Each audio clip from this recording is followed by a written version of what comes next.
सर्व शेतकरी बंधूंना श्रीयुत अरुण देशमुख यांचा मनपूर्वक नमस्कार। आज nature care fertilizers private limited या कंपनीच्या फेसबुक लाईव्ह पेजवरती मी आपणा सर्वांचं मनपूर्वक स्वागत करतो। आज आपण ऊस पिकासाठी ठिबक सिंचनाद्वारे पाणी आणि खत व्यवस्थापन या अतिशय महत्त्वाच्या विषयावरती संवाद साधणार आहोत। सुरुवातीला मी माझा थोडक्यात आपणास परिचय करून देतो।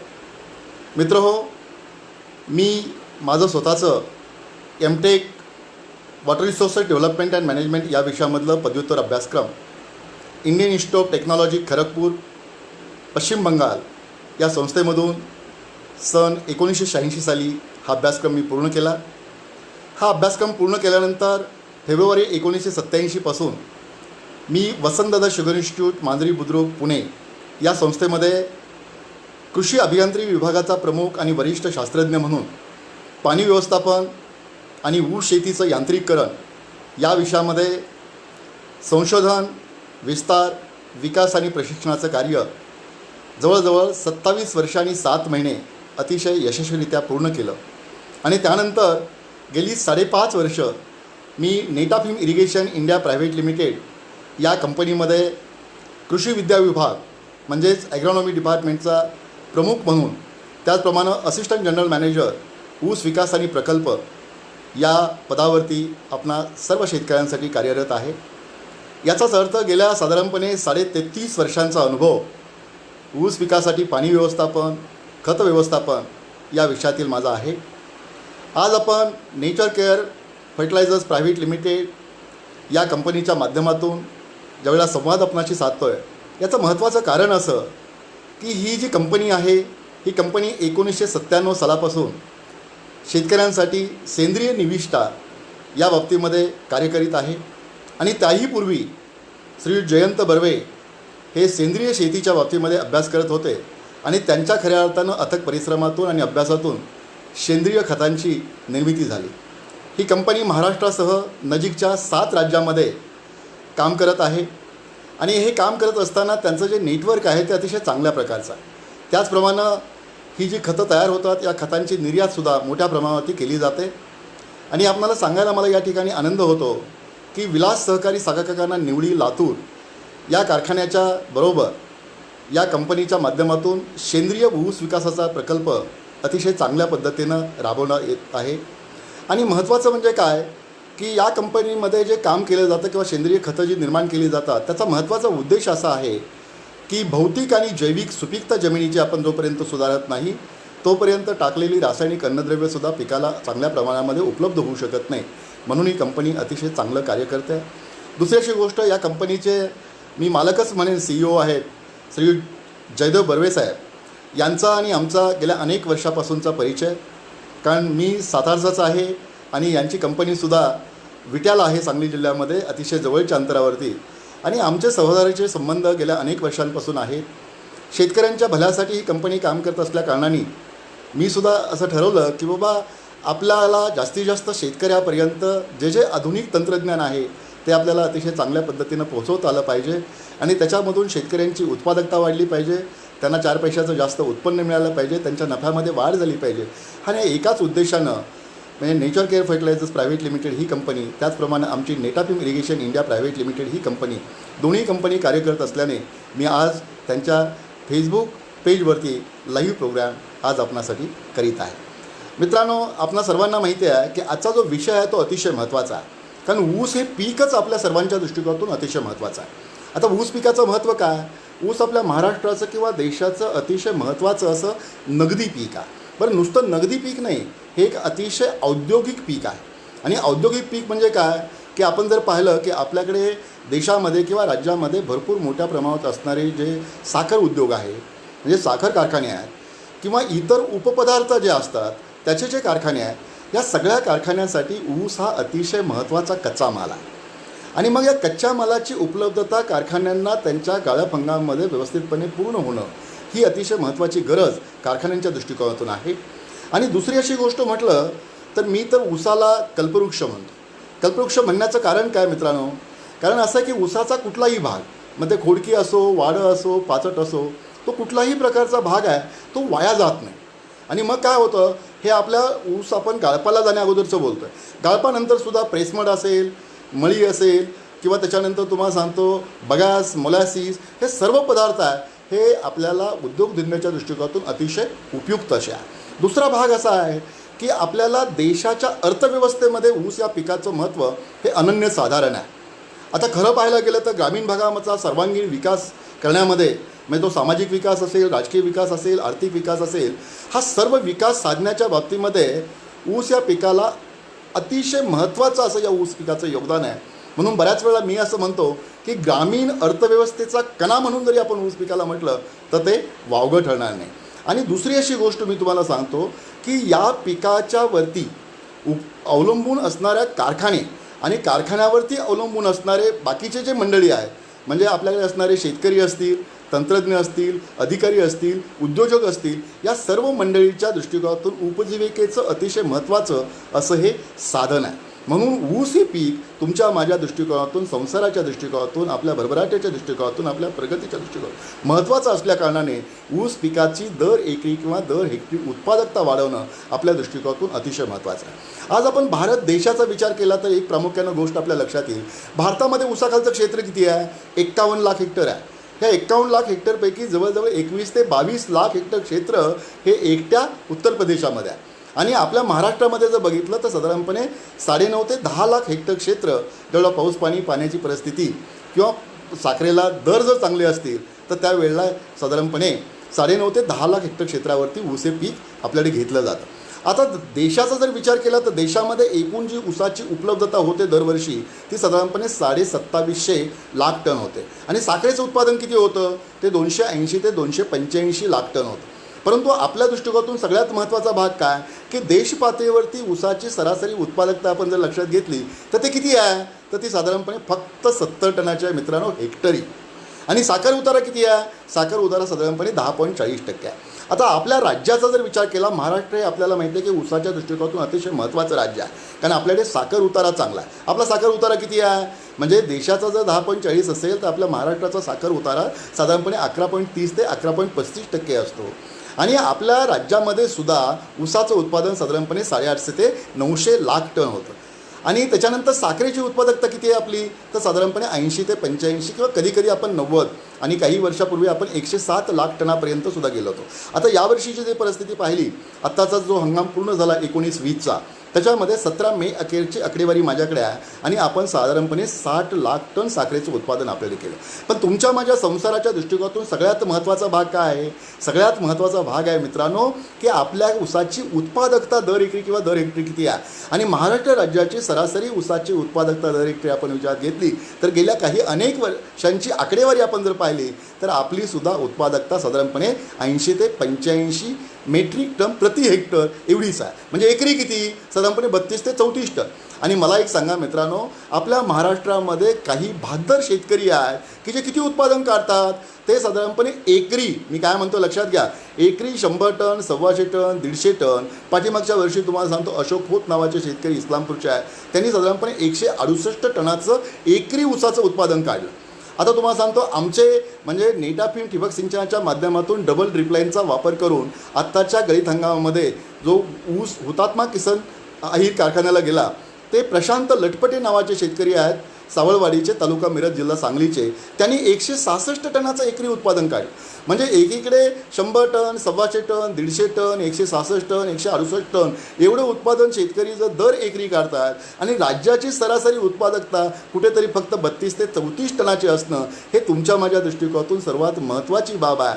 खऱ्या अर्थानं हाच महत्त्वाचा प्रश्न तुमच्या माझ्यासाठी, विचारासाठी, मंथनासाठी आणि आपल्याला याच्यावरती कार्यवाही करण्याची फार मोठ्या अर्थानं, खऱ्या अर्थानं गरज आहे. आता मग आपल्याला काय केलं पाहिजे? महाराष्ट्रामध्ये खऱ्या अर्थाने सरासरी ऊसाची उत्पादकता कमी असण्याची प्रमुख कारणं काय आहेत? प्रमुख कारणामध्ये सगळ्यात पहिलं जे कारण मला असं वाटतं की जमिनीची सुपीकता आणि उत्पादन क्षमता या बाबीकडे जाणीवपूर्वक लक्ष देण्याची गरज आहे. त्याच्यानंतर अशास्त्रीय पाणी आणि अन्नद्रव्य व्यवस्थापन ऊसाच्या बाबतीमध्ये.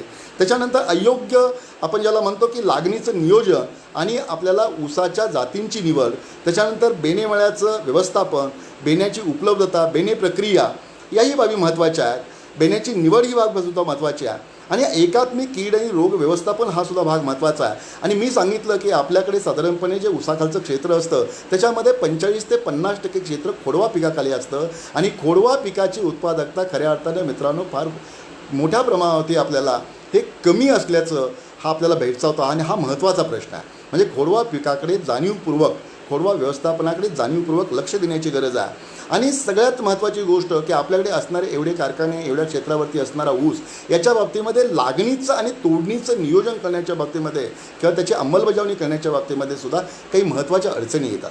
आता सर्वात महत्त्वाचा भाग जो माझ्या दृष्टिकोनातून जो पहिला भाग आहे तो जमिनीची सुपीकता आणि उत्पादकता. आपल्याला माहीत आहे जमीन म्हणजे माती म्हणजे ती मा काळी आई जिला म्हणतो. आणि मी नेहमी तुम्हाला सांगतो मातीची उपमा किंवा मातीची तुलना आईशी करतो.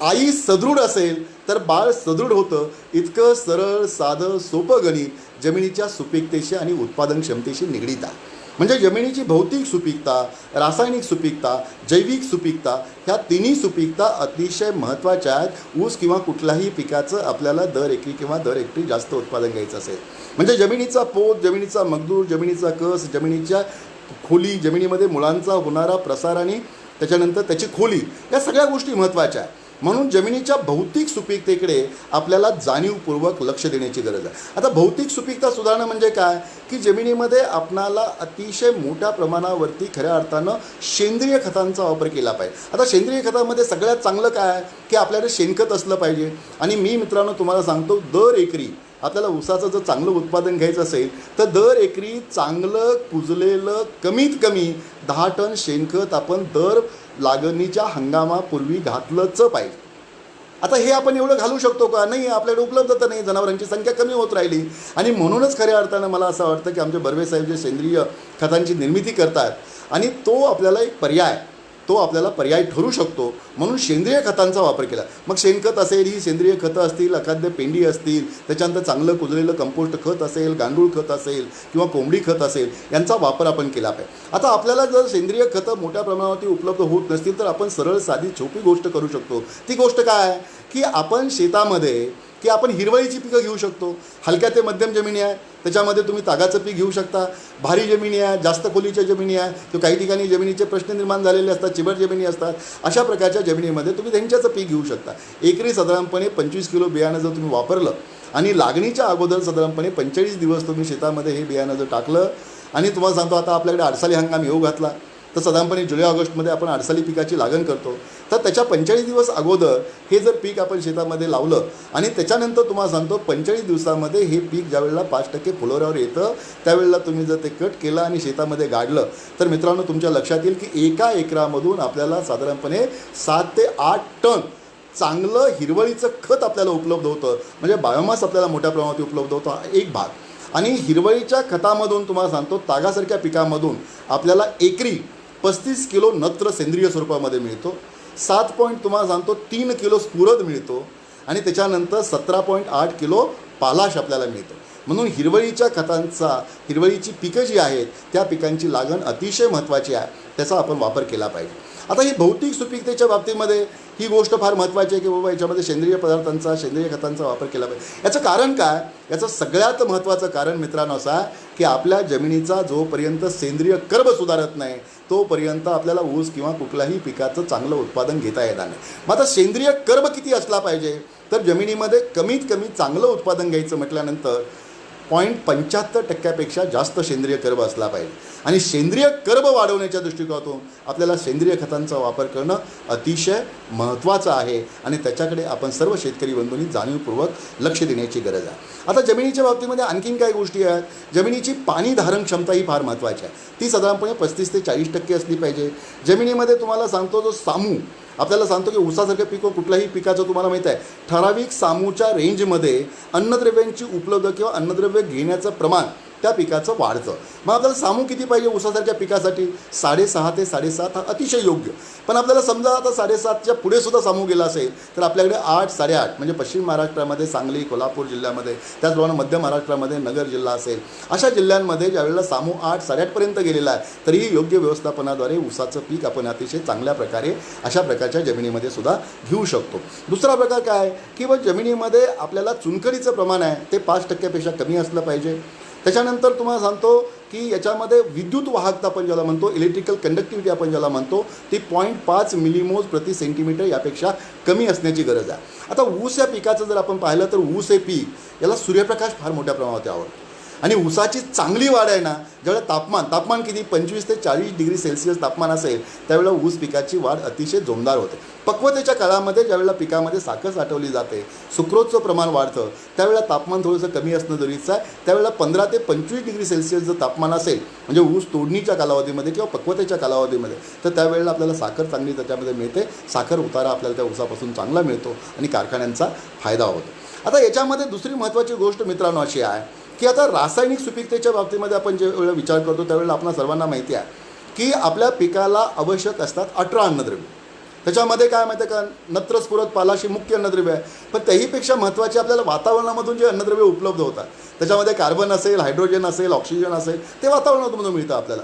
मुख्य अन्नद्रव्य आपण ज्याला मी सांगितलं नत्र स्फुरद पालाश किंवा ज्याला मेजर न्यूट्रिएंट म्हणतो, प्रायमरी न्यूट्रिएंट आपण म्हणतो, ती आपल्याला मिळतात. आणि त्याच्यानंतर दुय्यम अन्नद्रव्ये ही महत्त्वाची आहे. कुठली आहे? त्याच्यामध्ये सल्फर आहे, कॅल्शियम आहे, मॅग्नेशियम आहे आणि सूक्ष्म अन्नद्रव्य आपण ज्याला म्हणतो. ऊसाच्या बाबतीमध्ये खास करून जर विचार करायचं गेलं तर आपल्याला जस्त आहे, लोह आहे, मॅंगनीज आहे, बोरॉन असेल, कॉपर असेल, मॉलिब्डेनम असेल आणि आपल्याला सिलिका हे अन्नद्रव्यसुद्धा महत्त्वाचं आहे. त्याच्यानंतर निकेल ही अन्नद्रव्य. तर पिकाच्या वाढीसाठी 18 अन्नद्रव्य लागतात. आणि मग आपल्या जमिनीमध्ये ह्या अन्नद्रव्याचं प्रमाण खूप मोठ्या प्रमाणात असणं जरुरीचं आहे. याचा अर्थ जमिनीची रासायनिक सुपीकता ही सुद्धा फार महत्त्व आहे. आता रासायनिक सुपीकता चांगली आहे, भौतिक सुपीकता चांगली आहे, परंतु आपल्याला माहिती आहे जमीन ही जिवंत आहे. जमिनीमध्ये मातीच्या कणावरती सुद्धा असंख्य जीवाणू आहे.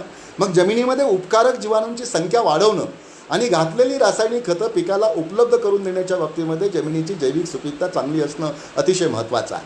म्हणजे आपल्याला भौतिक, रासायनिक आणि जैविक ह्या तिन्ही प्रकारच्या सुपीकता जर चांगल्या प्रमाणात असतील तर ऊस किंवा कुठल्याही पिकाचं उत्पादन आपण चांगल्या प्रकारे घेऊ शकतो. आता मला उत्पादनाच्या दृष्टिकोनातून 2-3 महत्त्वाचे मुद्दे मी जमिनीवरती बोललो. दुसरा महत्त्वाचा भाग मला नेहमी सांगावासा वाटतो आमच्या शेतकरी बंधूंना की ऊसाची लागण करत असताना ते अंतरावरती केली पाहिजे. ही बाब मी खास करून नेहमी सांगत असतो. याचं महत्त्वाचं कारण असं, आपल्याकडे काय होतं की 3 फुटावरती, 3.5 फुटावरती, आता लोक 4 फुटावाले, काही 4.5 फुटावर लावतात, काही 5 फुटावरती लावतात. परंतु मित्रांनो, जमिनीच्या प्रकारानुसार मी नेहमी सांगत असतो, हलकी जमीन, कमी खोलीची जमीन आहे अशा ठिकाणी 2 ऊसाच्या सरीमधलं अंतर हे 5 फुटाचं पाहिजे. ज्या जमिनी मध्यम आहेत, मध्यम खोलीच्या जमिनी आहेत, त्या जमिनीमध्ये 6 फुटाचं अंतर ठेवा. आणि ज्या भारी जमिनी आहे, जास्त खोलीच्या जमिनी आहे, अशा ठिकाणी 2 सरीतलं अंतर आपण 7 फुटापर्यंत ठेवू शकतो. अंतर का जास्त ठेवावं याच्यामागे एक शास्त्र आहे. ऊस शनीक्रिया शास्त्राप्रमाणे जर आपण विचार केला तर मित्रांनो, ऊसाची वाढ जी होते आणि ऊसाची पानं जी वाढतात ती जर आपण पाहिली तर साधारणपणे 3 फूट या बाजूला, 3 फूट या बाजूला, अशी साधारणपणे 6 फुटापर्यंत पानं जातात. पानं काय अशी सरळ नसतात, ती अशी ड्रुपिंग असतात, म्हणजे खाली वाकलेली असतात. तर कमीत कमी 2 सरीमधलं अंतर आपण कुंगाट मनाशी बांधली पाहिजे, ती 5 फुटाची पाहिजे. आता हे का पाहिजे मी तुम्हाला सांगतो. याचं कारण असं की आपल्याकडे भरपूर प्रमाणामध्ये उपलब्ध असलेल्या सूर्यप्रकाशाचं रासायनिक शक्तीमध्ये रूपांतर करण्याच्या बाबतीमध्ये ऊसा इतकं दुसरं कार्यक्षम पीक या पृथ्वी तलावरती नाही. ऊस हे C4 प्लांट आहे. ऊसाला का आवडतं? बऱ्याच वेळेला लोकांना असं वाटतं, शेतकऱ्यांना असं वाटतं किंवा आपल्यालाही वाटतं की बाबा ऊसाला पाणी जास्त लागतं. ऊस हे पाणी आवडणारं पीक आहे. नाही मित्रांनो, ऊसाला सूर्यप्रकाश आवडतो. म्हणून सूर्यप्रकाश शेवटच्या पानापर्यंत पोहोचला पाहिजे, पानं हिरवी राहिली पाहिजे, पानं मोठी रुंद राहिली पाहिजेत, पानाची लांबी जास्त असली पाहिजे, पानाचं क्षेत्रफळ जास्त असलं पाहिजे आणि सगळं असण्यासाठी 2 ऊसाच्या सरीमधलं अंतर जास्त असलं पाहिजे. अंतर मी सांगितलं 5 फूट, 6 फूट, 7 फुटापर्यंत आपण ठेवा. आणि ऊसाचं आपण जे टिपरं लावतो ते साधारणपणे 1.5 फुटापर्यंत किंवा 2 फूट अंतरावरती आपण लावू शकता. आता याचा फायदा काय होतो? याचा फायदा असा होतो की एक ऊसाचं हिरवं पान, एक लक्षात घ्या मी काय सांगतो ते, एक ऊसाचं हिरवं पान म्हणजे ऊसाचं एक पेरं किंवा ऊसाचं एक कांड किंवा ऊसाचं एक टिपरं असतं. मग पान जेवढं लांब, पानाचं क्षेत्रफळ जेवढं जास्त, पान जेवढं रुंद आणि पान जास्तीत जास्त कालावधी हिरवा असेल तर प्रकाश संश्लेषणाची प्रक्रिया फार चांगल्या प्रकारे होते. पानामध्ये साखर तयार केली जाते, पेऱ्यात साठवली जाते, पेऱ्याची जाडी वाढते, पेऱ्याची लांबी वाढते आणि एका ऊसाला 50 ते 55 कांड्या येतात. एका ऊसाचं वजन मित्रांनो 4 किलो, 5 किलो, 6 किलोपर्यंत येऊ शकतं. आणि या गोष्टीसाठी आपल्याला 2 ओळीमधलं अंतर, 2 सरीमधलं अंतर हे साधारणपणे कमीत कमी 5 फुटाचं ठेवलंच पाहिजे. हा दुसरा महत्त्वाचा भाग. आता तिसरा महत्त्वाचा भाग काय? बियाण्याच्या बाबतीमध्ये मी थोडंसं बोलत असतो. बेणं हे आपल्या दृष्टिकोनातून फार महत्त्वाचं आहे. शुद्ध बीजापोटी फळे रसाळ गोमटी आपण म्हणतो. आता ऊसाचं बेणं म्हणजे काय की 9 ते 10 महिन्याचं जाड रससीत, डोळा फुगलेलं, रोग कीड विरहित, पांगशा न सुटलेलं, मुळ्या न सुटलेलं बेणे मळ्यातलं ऊसाचं टिपरं असतं, त्याला आपण बेणं म्हणतो. मी चांगलं म्हणत नाही, बेणं याचा अर्थ ते चांगलंच असलं पाहिजे. म्हणून मी तुम्हाला सांगतो की बेण्याची निवड जी करतो आपण ती फार महत्त्वाची आहे. मग आपल्याकडे त्रिस्तरीय बेणेमळा योजना असते, म्हणजे संशोधन केंद्रावरती वसंतदादा शुगर इन्स्टिट्यूट असेल, पाडेगाव संशोधन केंद्र असेल किंवा विद्यापीठं असतील, त्यांच्या प्रक्षेत्रावरती जे बियाणं निर्माण केलं जातं त्याला आपण मूलभूत बियाणं म्हणतो. त्याच्यानंतर कारखाने आपल्या कार्यक्षेत्रामध्ये म्हणजे किंवा नर्सरीवरती किंवा सिलेक्टेड शेतकऱ्यांच्या शेतावरती जे बेणं वाढवतात त्याला आपण पायाभूत बियाणं म्हणतो किंवा फाउंडेशन सीड म्हणतो. आणि त्याच्यानंतर गटागटामध्ये शेतकऱ्याला बियाणं सहजपणे उपलब्ध व्हावं या दृष्टिकोनातून जे बेणे प्लॉट घेतले जातात त्याला आपण प्रमाणित बेणं म्हणतो किंवा सर्टिफाईड बेणं म्हणतो. मी मित्रांनो तुम्हाला एक विनंती करतो की दर 3 वर्षातून ऊसाचं बेणं बदला, तुमचं उत्पादन कमीत कमी 10 ते 15% वाढेल. म्हणून बेण्याकडे लक्ष देण्याची गरज आहे. आता तुम्हाला सांगतो जमिनीच्या बाबतीमध्ये मशागत फार महत्त्वाची आहे. मी तुम्हाला सुरुवातीला सांगत होतो की जमिनीची मशागत का महत्त्वाची आहे, की ऊस हे पीक असं आहे कमीत कमी 12 महिने आणि अडसाली हंगामामधलं असेल ते 16 ते 18 महिने आपल्या शेतामध्ये उभं राहतं. आता 12 महिन्यापासून 16 ते 18 महिने शेतामध्ये उभं असणारे हे लागणीचं पीक झालं. एक खोडवा किंवा आपण 2 खोडवे घेतले तर ते पीक साधारणपणे 3-4 वर्ष एकदा टिपरं दाबल्यानंतर शेतामध्ये असतं. मग हे जास्त कालावधीचं पीक आहे. आता जास्त कालावधीचं पीक असल्यामुळे पिकाची मुळं जेवढी, आणि आपण म्हणतो ना खरा हुशार जाणता शेतकरी कोणता आहे, की ज्याला जमिनीच्या आतमध्ये मुळांची खोली आणि मुळांचा झालेला विस्तार हा जास्त समजतो की हे पृष्ठभागाच्या वरती वाढलेल्या पिकापेक्षा ज्याला हे ज्ञान जास्त असतं. आणि ज्ञान फार महत्त्वाचं आहे मित्रांनो. ज्ञान का महत्त्वाचं आहे मी नेहमी सांगत असतो. आज आम्ही शास्त्रज्ञ आहे कुठल्या तरी कंपनी म्हणजे संस्थेमध्ये असतो, तो तिथे नसेल तर त्याला आपण माजी शास्त्रज्ञ म्हणतो. एखादा प्राध्यापक आहे उद्या रिटायर झाल्यानंतर त्याला माजी प्राध्यापक म्हणतो. पण तुम्हाला मी सांगतो जगाच्या ही ज्ञानेश्वरी वयाच्या 16 वर्षी ज्या आमच्या ज्ञानेश्वर महाराजांनी लिहिली, त्या ज्ञानेश्वर महाराजांना कोणी माजी ज्ञानेश्वर म्हणत नाही. ते काल होते, आज आहेत आणि पुढेही राहणार. याचा अर्थ ज्ञान महत्त्वाचं आहे. आणि ज्ञानाला नुसतं ज्ञान असून चालेल का, नाही, ज्ञानाला कर्माचे हातपाय असले पाहिजेत.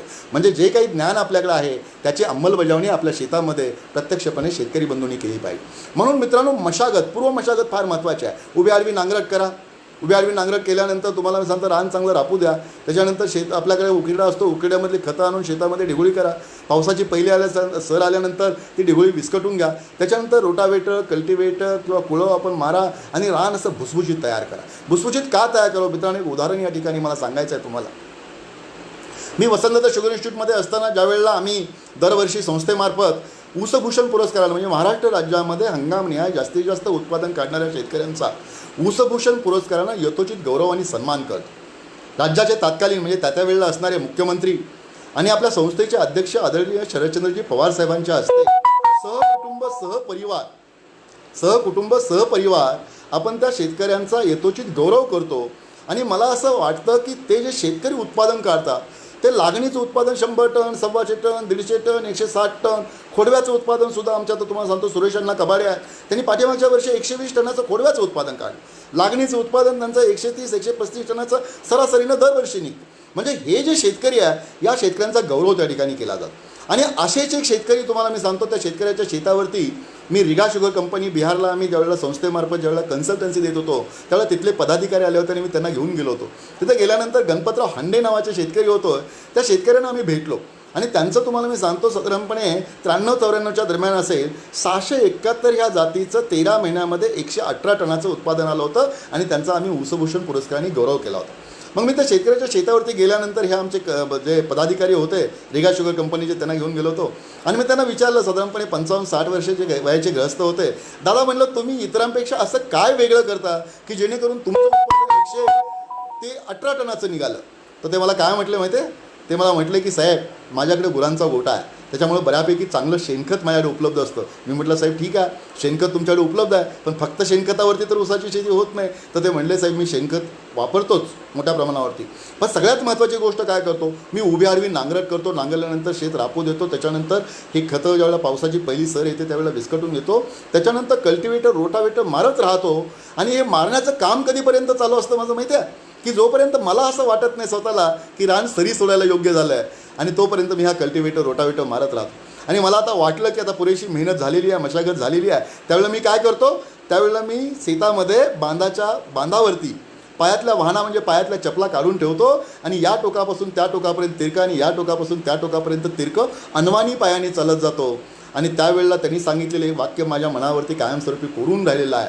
त्यांनी मला सांगितलं की या मातीच्या कणांचा पायाला झालेला स्पर्श आणि त्याची मेंदूला पोहोचलेली संवेदना याच्यावरती मी ठरवतो रान सरी सोडायला योग्य झालं आहे का, नसेल तर परत कल्टिवेटर मारतो. मित्रांनो, जमीन भुसभुशीत तयार झाली पाहिजे आणि मातीच्या कणांची जडणघडण अशा प्रकारची पाहिजे की द्राक्षाचा घड असतो, मनाला मणी चिकटला असतो, पण 2 मण्यामध्ये पोकळी असते आणि त्या पोकळीमध्ये हवा असते. सगळ्यात महत्त्वाची गोष्ट आहे की जमिनीमध्ये पिकाच्या मुळाशी हवा असली पाहिजे, म्हणून पूर्व मशागतीला फार महत्त्व आहे. ही बाब आपण लक्षात घेतली. दुसरी एक महत्त्वाची बाब या मला ठिकाणी सांगायची आहे की आपण ऊसामागून ऊस पीक घेतो. बऱ्याच वेळेला काय झालं की आपल्याकडे वाटण्यामुळं आपल्याकडे शेती कमी होत गेली आणि कमी शेतीमध्ये आपल्याला जास्त उत्पादन घ्यायचं असल्या कारणाने आपण काय करतो की आपण साधारणपणे ऊसामागं ऊस हे पीक घेतो आणि हे मोनोकल्चर म्हणजे एकाच प्रकारचं पीक घेतल्यामुळं ठराविक कालावधीनंतर म्हणजे 10 वर्ष 15 वर्षानंतर त्याच प्रकारच्या ऊस शेतीमध्ये आपल्याकडे काही वेळा खाली जमिनीमध्ये आतमध्ये ठराविक खोलीवरती असं एक कठीण थर तयार होतो, ज्याला आपण हार्डपॅन म्हणतो. आणि मग दर 3 वर्षातून हार्डपॅन मोडला पाहिजे. मोडला पाहिजे म्हणजे काय, तुटला पाहिजे. तुटायचं असेल तर काय करायला पाहिजे की त्याला सबसॉयलरचा वापर करायचा. सबसॉयलर म्हणजे काय, साधारणपणे 2.5 फुटापर्यंत ती जमीन चिरण्यासाठी किंवा फाडण्यासाठी, नांगरण्यासाठी म्हणत नाही मी, चिरायची असेल फाडायची असेल तर सबसॉयलरचा वापर होतो. आणि 1.5 मीटर अंतरावरती उभा आणि आडवा जर सबसॉयलर मारला तर तुम्हाला सांगतो जमीन फाडली जाते आणि खाली असणारे विषारी द्रव्य विषारी वायू हे निघून जातात. जमीन अशी फुलून येते आणि त्याच्यानंतर नांगरट केली, चांगली मशागत केली तर तुम्ही जमिनीमध्ये जर पाऊल टाकलं तर इथवर टिचवर खाली जातं. मित्रांनो, जमीन चांगली तयार झाली पाहिजे.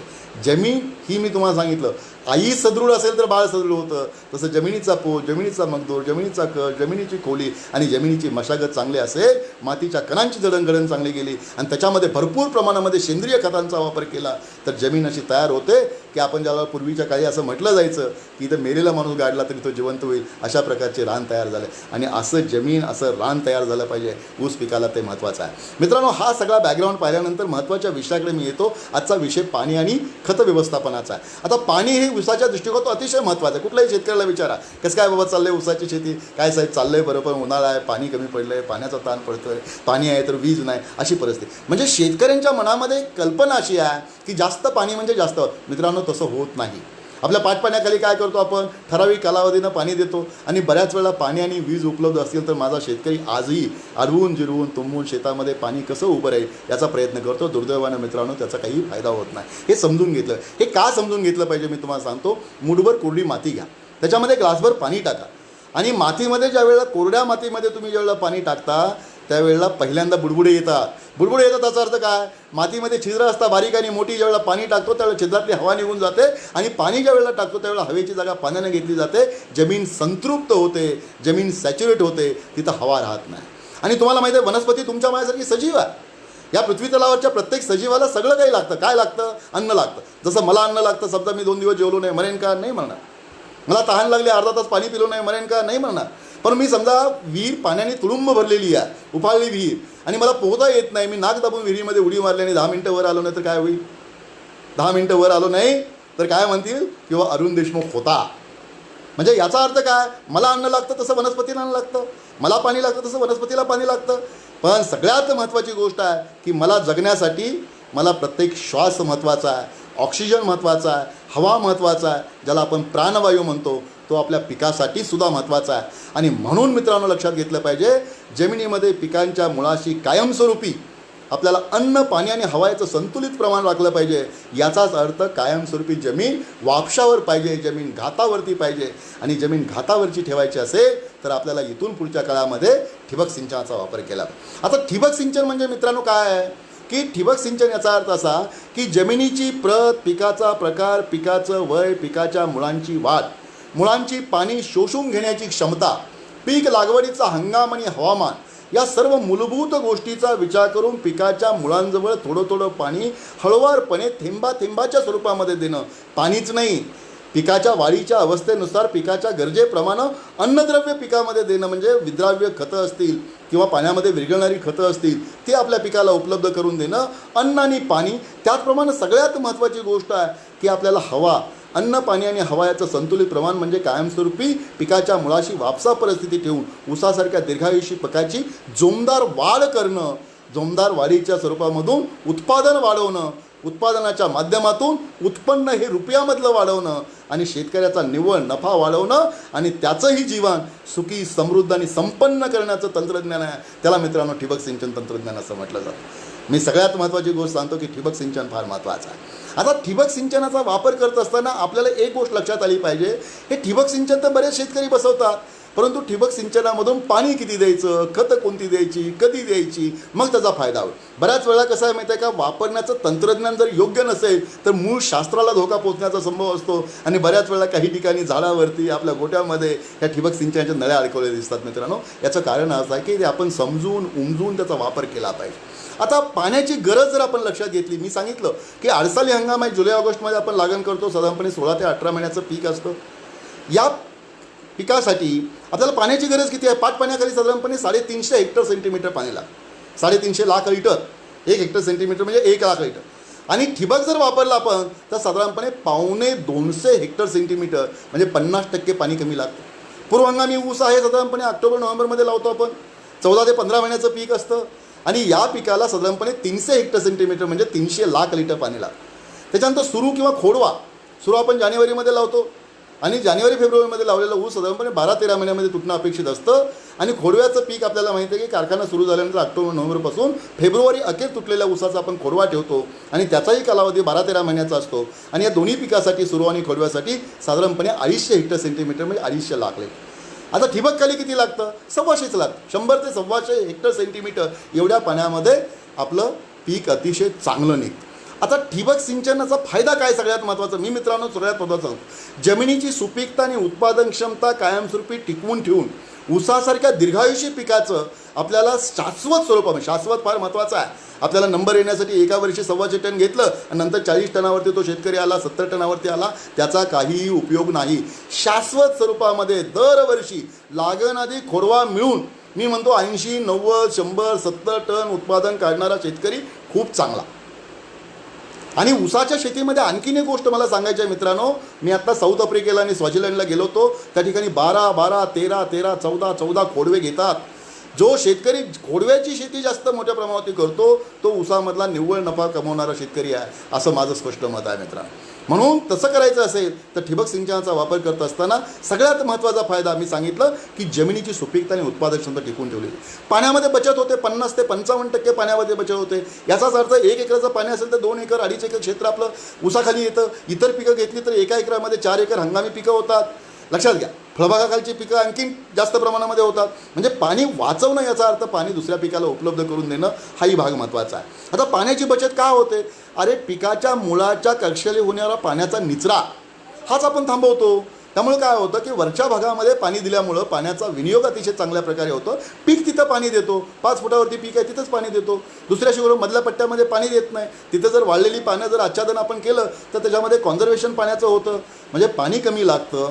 आणि पाण्याचा व्यय म्हणजे फुटण्याद्वारे, झिरपण्याद्वारे, बाष्पीभवनाद्वारे किंवा पिकाच्या मुळांच्या खाली पाणी जात नसल्यामुळं पाण्याचा व्यय कमी होतो आणि पाणी आपल्याला पिकाला पाहिजे तेवढं दिलं जातं आणि पाण्याची बचत होते. म्हणजे पिकाची पाण्याची गरज बदलत नाही, परंतु पिकाला पाणी आपण पुरेशा प्रमाणामध्ये देतो, पाण्याचा व्यय कमी करतो, म्हणून पाण्याची बचत. आणि सगळ्यात महत्त्वाची गोष्ट अशी आहे की तणनाशकाचा तण येत नाही, तण काही धन आपण म्हणतो, फार मोठं नुकसान होतं. कारण जिथं पाणी पोचते तर तण येतं, आच्छादन केलं तर सूर्यप्रकाश पोचत नाही, तण कमी येतं. म्हणजे तणावरचा खर्च, काढणीवरचा म्हणजे खुरपणीवरचा किंवा तणनाशकांचा खर्च कमी होतो, हाही भाग महत्त्वाचा आहे. त्याच्यानंतर सगळ्यात महत्त्वाची गोष्ट आहे की मित्रांनो, ठिबक सिंचन जर तुम्ही लावलं, पाण्याचं आणि खतांचं व्यवस्थापन चांगल्या प्रकारे केलं तर मी लिहून देतो की तुमचं कमीत कमी 30 ते 35% उत्पादन हे वाढतंच.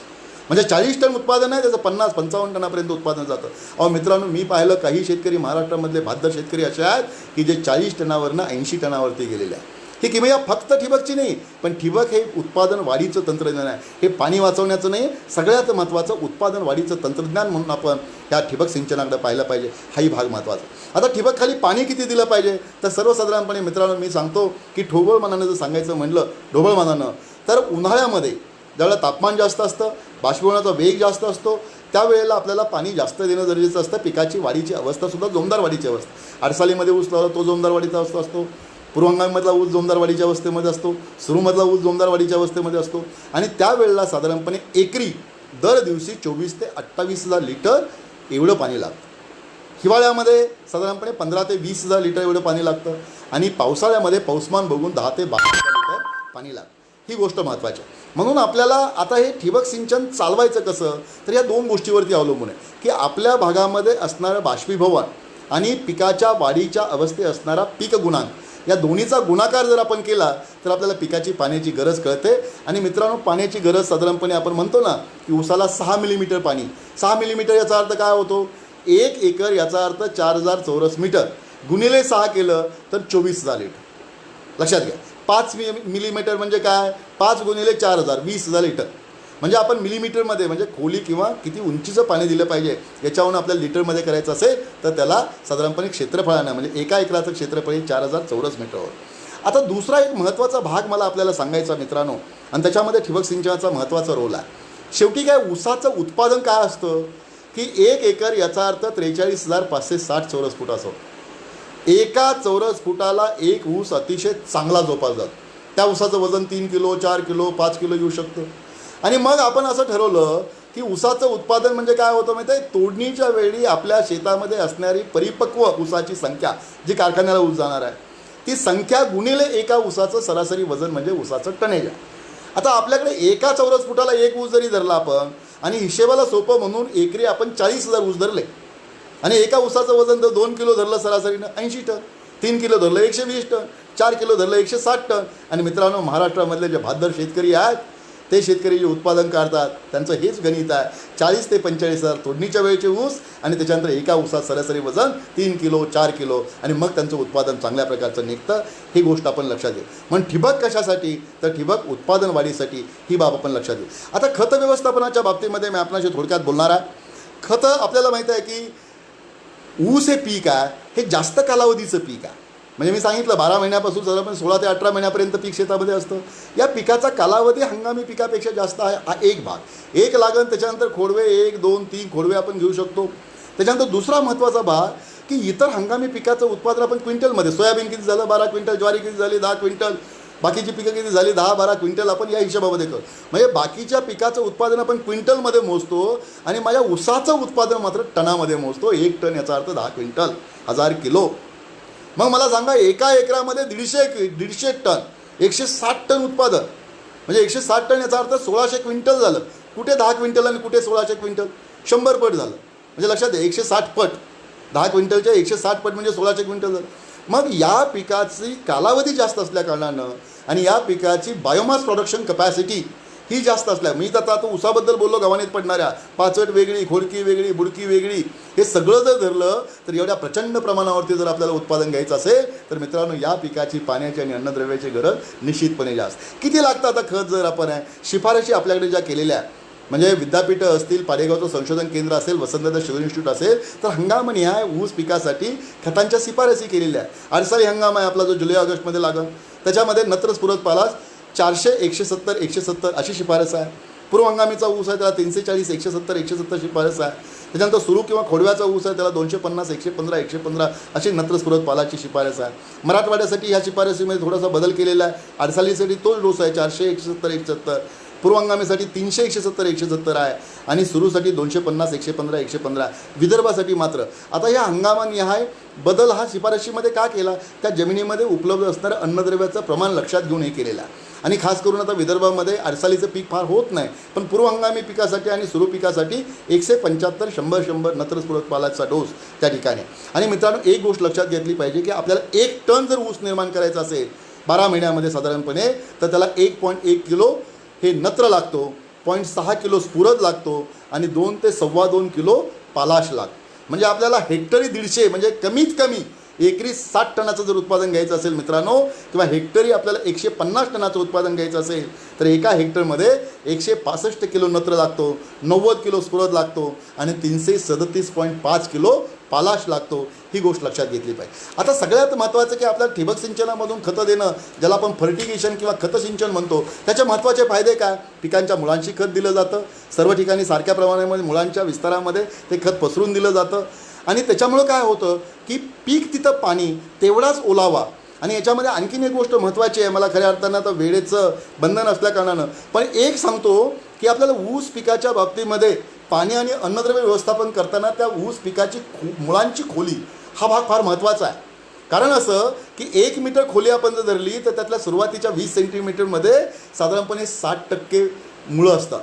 दुसऱ्या 20 सेंटीमीटर म्हणजे खालच्या त्याच्यामध्ये 23.4% मुळं असतात. म्हणजे 1.25 फुटामध्ये 40 सेंटीमीटरमध्ये 83.4% जर मुळं असतील तर पाणी आणि अन्न तिथंच द्यायचं आहे ना.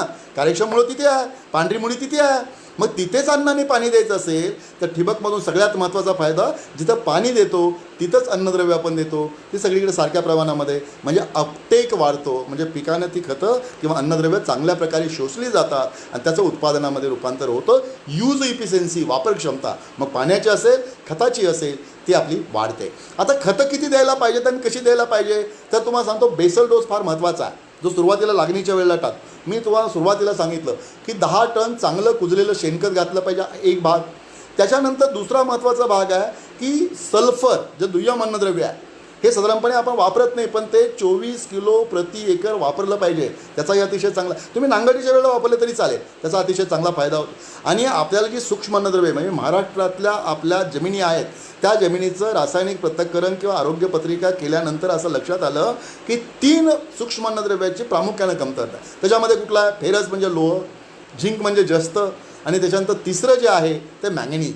मग ही 3 अन्नद्रव्य आपल्याला बेसल डोसमध्ये दिली पाहिजे. म्हणजे फेरस सल्फेट तुम्ही 10 किलो द्या, मॅंगनीज सल्फेटसुद्धा 10 किलो द्या, आणि त्याच्यानंतर तिसरं मी सांगतो की झिंक सल्फेट तुम्ही एकरी 8 किलो दिलं पाहिजे बेसल डोसच्या वेळेला.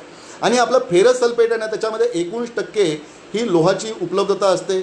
मॅंगनीज सल्फेट आहे त्याच्यामध्ये 26% मॅंगनीज असतं, आणि झिंक सल्फेट आहे त्याच्यामध्ये 23.3% हे जस्त असतं.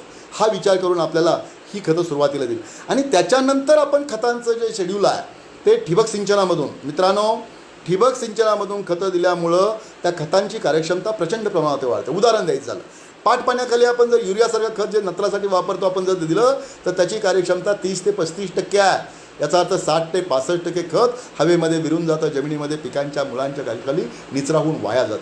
म्हणजे 3 गोण्या टाकल्यानंतर 1 गोणी पिकायला लागते. काय उपयोग आहे मला सांगा. पण तेच खत जर तुम्ही, आता युरिया पाण्यामध्ये पूर्णपणे विरघळतो, तेच तुम्ही ठिबक सिंचनामधून दिलं आणि त्याचा फायदा किती होतो, ही कार्यक्षमता 90-95% जाते. स्फुरदाच्या बाबतीमध्ये तुम्हाला माहिती आहे, स्फुरद हा असा अन्न घटक आहे की जो जमिनीमध्ये मातीच्या कणांशी इतक्या घट्टपणे चिटकून ठेवला जातो, तो पिकाला उपलब्धच होत नाही. मग स्फुरद जर आपण ठिबक सिंचनामधून दिला तर तुम्हाला त्याची कार्यक्षमता 20% साधारणपणे 45-50% जाते. पालाची कार्यक्षमतासुद्धा 30 ते 40% साधारणपणे 80 ते 85% जाते. याला पांढऱ्या रंगाचं म्युरेट ऑफ पोटॅश आपण वापरू शकतो. म्हणजे नत्रासाठी तुम्ही युरिया वापरा. त्याच्यानंतर स्फुरदासाठी तुम्हाला सांगतो फॉस्फरिक ॲसिड, ज्याच्यामध्ये साधारणपणे 52% फॉस्फरस असतो, किंवा 1261-0 MEP आपण ज्याला म्हणतो, मोनोअमोनियम फॉस्फेट, हे खत वापरा. त्याच्यामध्ये 61% स्फुरद आहे. आणि पालासाठी मी सांगितलं की पांढऱ्या रंगाचं म्युरेट ऑफ पोटॅश वापरा, याचा अतिशय चांगला फायदा होतो. आणि मित्रांनो, हे देताना कसं दिलं पाहिजे तुम्हाला लक्षात घ्या. हे देत असताना ते पीक ज्या पद्धतीनं अन्नद्रव्य घेतं, म्हणजे ऊसाच्या बाबतीमध्ये विचार करायचा तर प्रामुख्यानं 4 वाढीची अवस्था, एक म्हणजे उगवणीची अवस्था, दुसरी फुटवे फुटण्याची अवस्था, तिसरी जोमदार वाढीची अवस्था, आणि चौथी जी अवस्था आहे ती अवस्था पक्वतेची आहे, ज्यावेळेला ऊस पक्व होतो आणि तोडणी योग्य. म्हणजे मग उगवणीच्या अवस्थेमध्ये आणि फुटवे फुटेपर्यंत 120 दिवसापर्यंतचा कालावधी अतिशय महत्त्वाचा आहे. आणि या कालावधीमध्ये 120 किंवा 135 दिवसापर्यंत 4-4.5 महिन्यापर्यंत ऊसाला नत्र आणि स्फुरद या अन्नद्रव्यांची मात्रा जास्त प्रमाणामध्ये लागते. त्याच्यानंतर नत्र आणि स्फुरद कमी, पण त्याच्यानंतर पालाची मात्रा खास करून पक्वतेच्या म्हणजे 8व्या, 9व्या, 10व्या महिन्यामध्ये पालाच दिला पाहिजे. म्हणजे अपटेक पॅटर्न जो आहे न्यूट्रिएंटचा, त्याचा विचार करून पिकाला आपण नत्र, स्फुरद आणि पालाच दिला पाहिजे. आणि याचा विचार करून आम्ही जे शेड्यूल तयार केलं Netafim irrigation India private limited या कंपनीमार्फत, आणि त्या शेड्यूलचा अतिशय चांगला फायदा महाराष्ट्रामध्ये मित्रांनो सांगतो की हजारो यशोगाथा नेटाफिमच्या माध्यमातून आम्ही तयार केले. आमचे संजय कदम नावाचे शेतकरी आपल्या वांगी खेरातचे आहे, त्या शेतकऱ्यांनी तुम्हाला सांगतो की साधारणपणे 17 एकरामध्ये 120 टनाचं सबसर्फेट ड्रीप खाली सरासरीनं उत्पादन काढलं. आता त्यांचं उत्पादन 137 टनाचं आलेलं आहे. म्हणजे हे उत्पादन ठिबक सिंचनाच्या माध्यमातून अशा अनेक यशोगाथा, हजारो यशोगाथा आपण तयार केलेल्या आहे. हे सगळं कशामुळे घडतं की तुम्ही पाणी आणि अन्नद्रव्य, अन्न फार महत्त्वाचं आहे. आणि मी नेहमी सांगत असतो मित्रांनो, एक गोष्ट तुम्हालाही सांगतो, आता कोल्हापूरमध्ये आपल्याला माहिती आहे, मी सातारचा आहे, कोल्हापूर आमचे जयदेव बर्वे साहेब आमचे सांगलीचे आहे. आणि तुम्हाला सांगतो, आता माझे मित्र जे कार्यक्रम पाहतात, माझ्या मित्र आहेत, म्हणजे सुरेश माने पाटील साहेब आहेत, साळुंके साहेब आहेत, सगळे मंडळी. तर तुम्हाला मी सांगतो की आपण तुम्हाला सांगतो कोल्हापूरमध्ये जी मुलं तालमीमध्ये घातलेली असतात, पहिलवानचा एकाच, महाराष्ट्र केसरी, हिंदुस्थान केसरी आणि ती मुलं काय करतात, सकाळपासून संध्याकाळपर्यंत रगडून मेहनत करतात, चोर काढतील, बैठक काढतील, मलखांब करतील. आणि आपण असं ठरवलं आठवड्यामध्ये की सोमवार ते शनिवार त्यांनी रगडून मेहनत करायची आणि दर रविवारी आपण त्यांना खायला द्यायचं, भरपूर खायला द्यायचं. काय द्यायचं? दूध द्यायचं, तूप द्यायचं, फळं द्यायची, खजूर द्यायचा, खारीक द्यायचं, खोबरं द्यायचं, मटण द्यायचं, मच्छी द्यायची. हे सगळं आठवड्यातून एकदा दिलं. पैलवान होईल का मित्रांनो? पैलवान होणार नाही. का होणार नाही? तर त्याला दररोजच्या वेळेला व्यायाम करतो. सकाळी व्यायाम केला, त्याला खायला घातलं पाहिजे, दुपारी, संध्याकाळी. मग मला सांगा, त्याला सकाळ, दुपार, संध्याकाळ तो जो मेहनत करेल त्या प्रमाणामध्ये खायला दिलं पाहिजे. मग 100 किलोचा, 125 किलोचा, 150 किलोचा महाराष्ट्र केसरी, हिंदुस्थान केसरी तयार होतो. याचा अर्थ त्याला रतीब लावला पाहिजे, खुराक लावला पाहिजे. मित्रांनो, माझं स्पष्ट मत आहे की माझं ऊस पीक जे आहे ना, तोडणीच्या वेळेला मी सांगितलं 40 ते 45चा ऊस आणि एक ऊस माझा हा पैलवान आहे. त्या ऊसाचं वजन वाढलं पाहिजे. 4 किलोचा ऊस, 4.5 किलोचा ऊस, 5 किलोचा ऊस आणि सरासरीनं कमीत कमी 3 किलोचा ऊस निघाला पाहिजे. माझा 3 किलोचा ऊस निघायचा असेल आणि मला प्रत्येक ऊस जर पैलवान करायचा असेल तर मलासुद्धा त्याला रतीब लावला पाहिजे, खुराक लावला पाहिजे. आणि रतीब लावण्याचं, खुराक लावण्याचं, दररोज पाणी, दररोज अन्न त्याला पिकाच्या मुळांशी देणं, हे जे काम आहे हे फक्त आणि फक्त ठिबक सिंचनाच्या माध्यमातून होतं. आणि पुन्हा पिकाच्या मुळाशी वापसा परिस्थिती असते. दिलेलं अन्न आणि पाणी पिकानं घेतलं जातं, त्याचं उत्पादनामध्ये रूपांतर होतं. ही गोष्ट फार महत्त्वाची आहे मित्रांनो. आता हे सगळं आपण रासायनिक खतं दिली तर रासायनिक खतांच्या बाबतीमध्ये आम्ही काय करतो की तुम्हाला फर्टिगेशन शेड्यूलचे चार्ट तयार करून देतो, त्याचा तुम्ही वापर करू शकता. जेही शेतकरी नेटाफिम इरिगेशनकडून ठिबक सिंचन घेतील त्यांना आम्ही इरिगेशन शेड्यूल हे पाणी देण्याचं वेळापत्रक, त्यांच्या लागण हंगामाप्रमाणे त्यांच्याकडचा बाष्पीभवनाचा विचार करून आणि खतांचं नियोजन याचा चार्ट आम्ही तयार करून देतो. तुम्ही दररोज खतं देऊ शकता मित्रांनो. मला सांगा, मला सगळ्यांना गरज आहे तर पिकाला सुद्धा दररोज खायची गरज आहे ना. आज आपण इथं आहोत पण पीक शेतात आहे, पिकाला गरज आहे, मग पिकाला अन्न दिलं पाहिजे. आता कधीपर्यंत दिलं पाहिजे? सुरुवाती आपण पाटपाण्याखाली काय करायचो? पाटपाण्याखाली 4.5 महिन्याचा ऊस झाला की त्याच्यानंतर मोठी बांधणी झाली, एकदा खतं देऊन झाली म्हणजे आपण नत्र काय करायचो की 10-40, 10-40 म्हणजे 6-6 आठवड्याच्या फरकाने सुरुवातीला लागणीला 10%, 40%, 10%, 40% बांधणीच्या वेळेला, स्फुरद आणि पाला 50% लागणीच्या वेळेला आणि 50% खांदणीच्या वेळेला. एकदा पीक बांधणी झाली एकदा की पाणी द्यायचं काम करायचं. परंतु तसं चालत नाही. मला एक सांगा मित्रांनो, उदाहरण म्हणून सांगतो. मी परवाच गावी गेलो होतो 2 महिन्यापूर्वी आणि माझा चंद्र नावाचा मित्र आहे, त्याचे वडील वारले, 92 वर्ष वय होतं. त्याला मी बोलवायला गेलो, मी भेटायला गेलो. बाबा म्हटलं वाईट झालं म्हटलं तुझे वडील वारले. तर तो म्हटला नाही भाऊ चांगलं झालं. मी म्हटलं का बाबा चांगलं झालं? अहो भाऊ म्हणे 90-92 वर्षाचं वय होतं आणि म्हातारं 12 वाजता गेलं म्हणे, 10 वाजता तुकडा खाल्ला होता. मला सांगा 2 तासामध्ये मरणाऱ्या माणसाला जर तुकडा लागतो तर माझं पीक 16 महिने, 18 महिने, 15 महिने शेतामध्ये आहे, त्याला 4 महिन्यामध्ये खतं लावून एकदा माती लावून टाकले आणि पाणी भरत राहिलं चालेल का? नाही चालणार मित्रांनो. त्याला सुद्धा अन्न दिलं पाहिजे. 10 महिन्यापर्यंत, 9 महिन्यापर्यंत तुम्ही अन्नद्रव्य देऊ शकता. वाढीच्या अवस्थेप्रमाणे द्या. नत्र स्फुरद तुम्हाला सांगतो फुटे फुटण्याच्या अवस्थेपर्यंत द्या. त्याच्यानंतर पालाची मात्रा वाढवा आणि त्याचं शेड्यूल आम्ही तयार केलं आहे, तेही आपल्याला उपलब्ध आम्ही करून देऊ शकतो. मित्रांनो, हे सगळं करत असताना आपल्याला उद्दिष्ट ठेवून सुद्धा उत्पादन काढायचं. काही शेतकरी असं आहे ना की बाबा मला 100 टन काढायचं आहे, 125 टन काढायचं, काढू शकता. याला विद्यापीठाने काही सूत्र तयार केले आहे की तुमच्या जमिनीमध्ये अन्नद्रव्य किती उपलब्ध आहे. म्हणजे मातीचं पृथक्करण केल्यानंतर तुमच्या लक्षात येतं की तुमच्या जमिनीमध्ये अन्नद्रव्य किती उपलब्ध आहे. त्याप्रमाणे तुम्ही त्याचं नियोजन करू शकता. नत्राच्या बाबतीमध्ये अडसाली पिकाचं जर आपण बघितलं, आता येणार हंगाम अडसाली आहे, तर नत्र आपल्याला किती द्यायचं हे ठरवायचं असेल तर कसं ठरवायचं की 4.39 टी वजा 1.56 SN हे सूत्र आहे. आता टी म्हणजे काय? किती टन? म्हणजे 4.39 गुणिले मला 100 टन घ्यायचं आहे म्हणजे किती? 439 वजा 1.56 जमिनीमध्ये नत्र किती उपलब्ध आहे. म्हणजे समजा 200 किलो आहे, तर 200 गुणिले 156 हे अशा प्रकारे 1.56 आणि ह्याची वजाबाकी केल्यानंतर नत्र किती दिलं पाहिजे. तसंच स्फुरद आणि पालाच्या बाबतीमध्ये सुद्धा सूत्र विद्यापीठाने तयार केले, ज्याला क्रॉपलॉक टेक्निक आपण म्हणतो त्याप्रमाणे तयार केले. त्याचाही आपण वापर करू शकतो. मित्रांनो, मला एवढंच सांगायचं आहे की आपल्याला माझी सर्व शेतकरी बंधूंना एक नम्रतेची विनंती आहे. आपण सर्वजण मोठ्या प्रमाणावरती माझा हा कार्यक्रम खरं पाहताय तुम्ही, तर माझी आपणा सर्वांना विनंती आहे की चॅटबॉक्स आहे ना, चॅटबॉक्समध्ये आपलं नाव आणि नंबर तेवढा टाका. कारण तुमचा नंबर जर टाकला तर आमच्या मार्फत नेटाफिम मार्फत असेल किंवा नेचर केअर फर्टिलायझर कंपनी मार्फत आहे, आम्ही तुम्हाला जे संपूर्ण तंत्रज्ञान, ऊसाचंच नाही, ऊस असेल, आलं असेल, हळद असेल, डाळिंब असेल, द्राक्ष असतील, कुठल्याही पिकाचं शेतकरी अनेक पिकं करतो, त्या पिकाला काय केलं पाहिजे, कुठली खतं दिली पाहिजेत, पाणी कसं दिलं पाहिजे, त्याच्यानंतर मशागतीमध्ये काय काय गोष्टी केल्या पाहिजे ते आम्ही देऊ. मित्रांनो, माझी आपणा सर्वांना विनंती आहे की प्रत्येकानं चॅटबॉक्समध्ये आपला मोबाईल नंबर द्या की ज्याच्यावरती आम्ही आपल्याला संपर्क करू. त्याच्यानंतर दुसरा एक महत्त्वाचा भाग मला इथं सांगायचा आहे, माझ्या वेळ कमी आहे, आता 10 मिनिटाचा वेळ राहिलेला आहे, की मित्रांनो, ज्या सामूहिक उपसा जलसिंचन योजना आहे त्याच्यावरती आम्ही ठिबक सिंचन केलेलं आहे अतिशय यशस्वीपणे. आणि ते सांगली जिल्ह्यामध्ये उदाहरण सांगायचं झालं तर तुम्हाला सांगतो, वाळवा तालुक्यामध्ये गोटकिन्नी नावाचं गाव आहे. ह्या गोटकिन्नी गावामध्ये राजारामबापू कारखान्याच्या कार्यक्षेत्रामध्ये एक महादेव पाणी पुरवठा संस्था आहे, ज्याच्यामध्ये आम्ही 2010 साली म्हणजे 2009-10 साली आमचे विनायक पाटील तात्या आम्ही ज्यांना म्हणतो ते चेअरमन आहेत, आणि त्यांच्या पुढाकारानं आम्ही तिथे उपसा जलसिंचन योजना सुरू केली.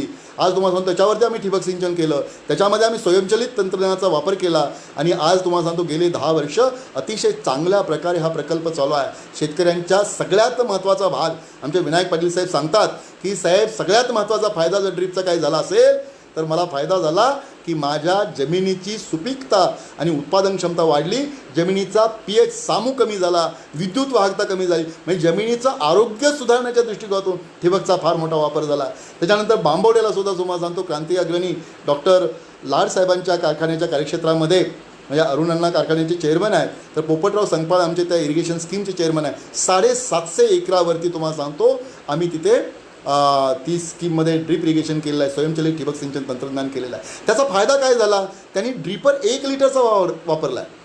मित्रांनो, एक गोष्ट लक्षात गेली पाहिजे, ठिबक सिंचनामध्ये ड्रिपरची निवड फार महत्त्वाची आहे, कारण बाकीचे घटक काय पाणी वाहून नेण्याचं कार्य करतात. ड्रिपर हा अतिशय महत्त्वाचा घटक आहे, ज्याच्या माध्यमातून पिकाच्या मुळाशी पाणी आणि अन्न पोहोचतं. मग ड्रिपर चांगला निवडला पाहिजे. तर नेटाफिम इरिगेशन कंपनी तुम्हाला सांगतो, मला सांगायला खऱ्या अर्थानं इथे आनंद वाटेल, कारण नेटाफिम ही जगातली 1 नंबरची ठिबक सिंचन कंपनी आहे. 1965 साली इस्रायलसारख्या देशामध्ये की जिथं वालुकामय प्रदेश आहे, 4 इंच पाऊस पडतो, पाण्याची दुर्लभ आहे, म्हणजे पाणी दुर्लभता आहे, पाणी कमी आहे, आणि ते अन्न आणि पाणी याचा वापर अतिशय चांगल्या प्रकारे व्हावा म्हणून त्या लोकांनी ठिबक सिंचनाला जन्म दिला. सिमचा ब्लास नावाचा इंजिनियर तुम्ही नाव ऐकलं असेल, शास्त्रज्ञ वैज्ञानिक, की यांनी पहिला ड्रिपर तयार केला तो नेटाफिमचा आहे. नेटाफिम इरिगेशन, नेटाफिम हा शब्द जर आपण पाहिला तर हिब्रू भाषा, इस्रायलची भाषा हिब्रू आहे, तर नेटाफिम याचा अर्थ पाण्याचा थेंब असा होतो. ते अशी काही कोणाची कंपनी नाही, थेंब शेतकऱ्यांसाठी तयार केली कंपनी. 1965 साली स्थापन झाली. आज जगाच्या पाठीवर 114 देशामध्ये आपण काम करतो. लाखो हेक्टरवरती दरवर्षी वेगळ्या पिकामध्ये ठिबक सिंचन केलं जातं. तर म्हणून मित्रांनो, तुम्हाला आणखीन एक सांगायचं आहे, अरे भाऊ, ठिबक असं लाव साऱ्या जगात जसं नाव, म्हणून नेटाफिमचा वापर आपण केला पाहिजे. विक्रीपूर्व आणि विक्री पश्चात सेवा फार चांगली आहे, उपकरणं अतिशय स्टँडर्ड आहेत, क्वालिटी अतिशय उत्तम आहे, आणि सगळ्यात महत्त्वाचं तांत्रिक मार्गदर्शन माझ्यासारखे ॲग्रोनॉमिस्ट आपल्याला मार्गदर्शन देण्यासाठी उपलब्ध आहे. त्याचाही आपण वापर करा. आणि त्याचा फायदा घेतल्यानंतर एक गोष्ट मला सगळ्यांना सांगायची आहे की आपल्या उत्पादन वाढीच्या दृष्टिकोनातून मी जे सांगतो ते लक्षात घ्या.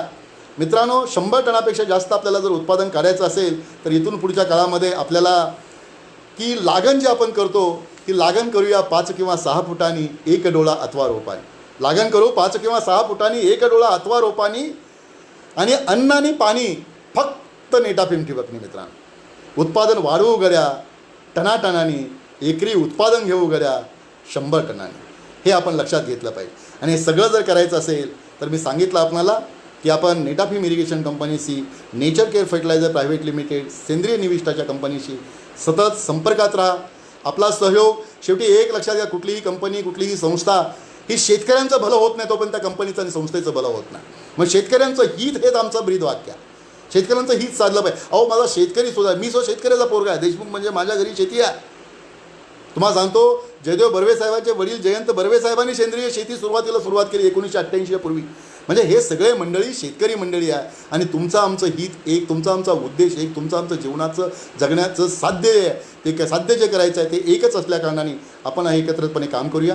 मला जाता फक्त एवढंच सांगायचं आहे मित्रांनो, की आपला जो मिस कॉल नंबर आहे नेटाफिम इरिगेशनचा, तो कृपा करून आपण लिहून घ्या, की तुमचे नंबर माझ्याकडे राहतील. मी तुम्हाला मिस कॉल नंबर देतो, कधीही तुम्ही 24 तासामध्ये या मिस कॉलवरती फोन करा. नंबर आहे 89 55 66. मी परत एकदा सांगतो, मिस कॉल नंबर लिहून घ्या, 89 55 66 44 03. बर्वेसाहेब, आपण जर नंबर टाकला याच्यामध्ये चॅटबॉक्समध्ये तर बरं होईल. नेटाफिम मिस कॉल नंबर 89 55 66 44 03, किंवा टोल फ्री नंबरसुद्धा आमचा आहे. टोल फ्री नंबर आहे 1800-103-2000, 1800-103-2000. आणि मी तुम्हाला सांगतो, nature care fertilizer private limited या कंपनीशी जर आपल्याला संपर्क करायचा असेल, आपली कुठलीही अडचण असेल, तर त्यांचा जो कस्टमर केअर नंबर आहे तो सुद्धा आपण लिहून घ्या. तो नंबर आहे 98-81-58. मी काय सांगतो लक्षात घ्या, 98-81-58-4160. बर्वे साहेब किंवा मला असं वाटतं जर सुजित असतील तर हे तिन्ही नंबर, नेटाफिमचे miss call number, toll free number आणि आपला कस्टमर केअर नंबर आपण चॅटबॉक्समध्ये टाका. त्याचा फायदा होईल. तर मित्रांनो, या नंबरचा फायदा घ्या. कधीही आमच्याशी संपर्क करा. परिस्थिती कठीण आहे. आजच्या परिस्थितीमध्ये तुम्हाला माहिती आहे, कोरोनानं आपल्या राज्यामध्ये नव्हे, देशामध्ये नव्हे, संपूर्ण जगामध्ये थैमान घातलेलं आहे. हे महामारीचं संकट आहे. तुम्हाला सर्वांना याच्यावरती मात केली पाहिजे, विजय मिळवला पाहिजे, आपल्याला काम केलं पाहिजे आणि पुढं गेलंच पाहिजे. आणि खरं मला सांगायला यावेळेला शेतकऱ्यांच्या बाबतीमध्ये शेतकऱ्याला माझा सलाम आहे. कारण सगळं थांबलं तरी शेतकरी थांबला नाही. शेतकरी हा पिकवतो आहे. शेतकऱ्यांनी पिकवलेला भाजीपाला, शेतकऱ्यांनी पिकवलेलं दूध हे सगळ्या देशाला, सगळ्या जगाला मिळतं आहे. म्हणजे शेतकऱ्याची शेती ही चालूच राहणार आहे. म्हणून मित्रांनो, शेतकरी हा आपल्या या सगळ्या व्यवस्थेमधला अतिशय महत्त्वाचा घटक आहे. शेतकऱ्याचं जीवन सुजलाम सुफलाम झालं पाहिजे, समृद्ध झालं पाहिजे, त्याचं उत्पादन वाढलं पाहिजे, उत्पन्न वाढलं पाहिजे, या दृष्टिकोनातून आमचा प्रयत्न आहे. मित्रांनो, आता माझाही नंबर मी तुम्हाला देतो. माझा नंबर आहे 95-45-45-69-02. तुम्ही मलाही कधी संपर्क करू शकता. 24 तासामध्ये माझा फोन चालू असतो. तुम्ही झोपतात त्याच वेळेला मी झोपतो. सुरुवातीला मी सांगितलं त्याप्रमाणे खऱ्या अर्थानं nature care fertilizers private limited कंपनीचे खास करून जयदेव बर्वे साहेबांचे मी या ठिकाणी मनपूर्वक त्यांना आभार मानतो, धन्यवाद देतो. त्यांनी मला ही संधी उपलब्ध करून दिली. आणि Netafim irrigation India private limited या कंपनीचे आमचे प्रमुख मामुलकर साहेब आणि माझे सर्व सहकारी यांचंही आभार मानतो, त्यांनाही धन्यवाद देतो. त्यांनी मला ही संधी किंवा परवानगी या ठिकाणी आपल्याला येऊन फेसबुक लाईव्ह प्रोग्रामवरती माहिती देण्याची, संपर्क साधण्याची, संवाद करण्याची संधी उपलब्ध करून दिली. आपण सर्व शेतकरी बंधू या कार्यक्रमासाठी इतक्या मोठ्या संख्येने उपस्थित राहायला आपणा सर्वांचं मनपूर्वक आभार मानतो. आणि एकच सांगतो जाता, जय जवान, जय किसान, जय विज्ञान. मित्रांनो, आपण सर्वांनी हे शांतपणे ऐकून घेतलं त्याबद्दल सर्वांचं मनपूर्वक आभार, धन्यवाद. आभारी आहे. अरुण देशमुख.